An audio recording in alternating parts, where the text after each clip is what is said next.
Hello everyone, my name is Aliyar and you're watching TecTalk. So, do you think we can directly communicate with computer without any mouse or keyboard or any other electronic device? Is it possible to directly talk to computer giving it command through our thoughts? It seems impossible, right? No, it's not impossible. It is the present. On January 29, 2024, Elon Musk, one of the richest persons in the world, tweeted this. The first human received an implant from Neuralink and is recovering well. Initial results show promising neuron spike detection. This first operation is called PRIME, Precise Robotically Implanted Brain-Computer Interface.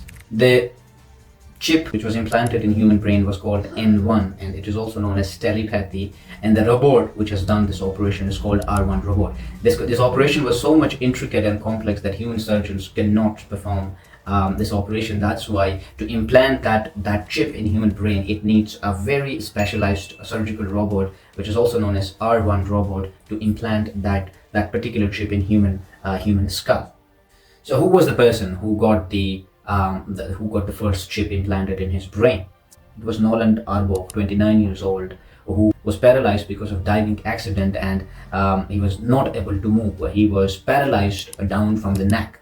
He could only think in his mind, but his body was paralyzed because he had no communication of his head or his mind with his whole body. So after this operation, he says that he was able to play games. He was able to play chess, to play the game Civilization, and also he was able to learn some Chinese, Japanese and French lessons without moving his hand, without moving his limbs, only by his thought, because of this implanted chip in his mind. So this operation took place at the headquarters of Neuralink. What is Neuralink? Neuralink is a private company owned and founded by the very Elon Musk and six team of scientists. Its purpose is to help paralyzed and blind people to walk and see again, respectively. This product, which was which was tested for the first time in humans, they call it telepathy. As you know, telepathy is communicating with other people not through electronic device but through your thoughts, through your imagination, right? So Elon Musk called this product as telepathy.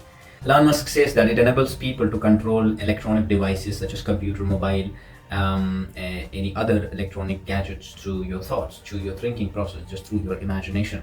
He says that imagine if Stephen Hawking could communicate faster than speed typist or auctioneer.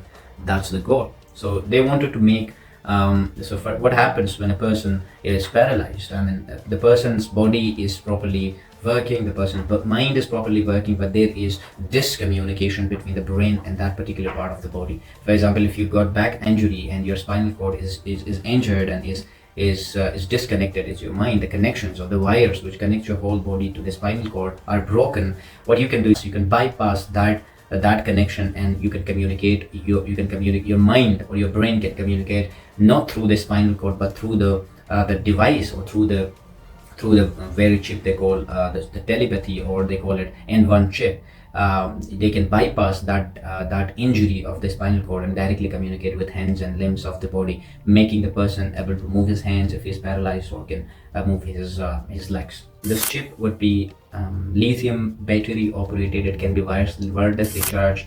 Once it is implanted in the head or the skull of a patient, it can be recharged through wireless charger, and it has no direct connection or wire connection outside the body. It has only connection with the neurons that are around 86 billion neurons in human mind. So this chip is able to detect the spike, the spike in detection in human mind. For example, if you think about something, there is a shoot of neurons, there is a fire of neurons. So this chip would be able to detect those fires and can process it accordingly, and can understand what do you mean by this fire and what do you mean by this fire, and will be able to translate that directly into computer. For example, when you think about something, what happens in your mind, this chip will be able to detect that, and next time when you think about that, this chip can convert that the neuron spike detection into a command, which will go into the computer, and it can perform whatever you want it to perform. That's the idea.